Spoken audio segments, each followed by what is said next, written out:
yang sulit, perasaan marah, kesal, ketidakadilan, merasa dikucilkan, itu jadi semakin besar.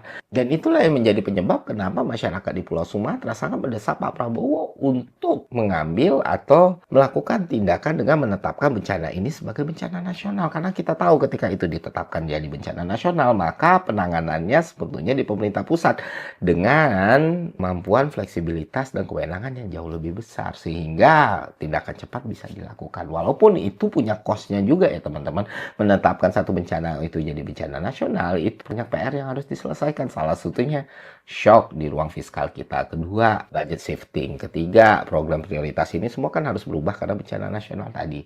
Dan mungkin itu yang jadi pertimbangan pemerintah. Tapi di sini gue mau ngomong nih ke Pak Presiden nih, kalau dengan sebuah keajaiban bisa nonton video ini ya, itu nggak sebanding Pak. Urgensi keselamatan masyarakat ini jauh lebih dibutuhkan ketimbang problem-problem yang mungkin tidak akan pernah ada itu gitu loh. Mungkin pemerintah khawatir kalau trust publik atau trust market akan berkurang atau investor jadi kabur. Enggak.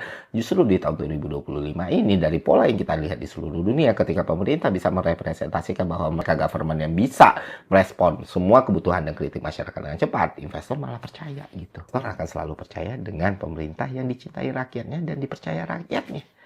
Karena stabilitas itu hal yang mahal buat mereka ya kan. Harusnya tidak berat buat Pak Presiden untuk mengambil keputusan yang tepat gitu. Kan jika pemerintah kita sekarang tetap tidak menerapkan status ini sebagai bencana nasional, tapi melakukan penanganan penuh melalui gitu ya. Akhirnya situasinya terkendali, membaik, kan, kembali seperti semula dan lain sebagainya. Tapi satu hal yang perlu dicatat dan diingat. Jikapun hal itu terjadi, maka nggak ada yang benar-benar pulih. Kenapa demikian? Karena kebencian, rasa dendam, amarah, ketidakadilan tadi itu bukannya berkurang, malah mungkin memuncak. Dampaknya itu akan sangat besar sekali buat kesatuan Republik ini. Pikirkan matang-matang nih sama elit politik kita, termasuk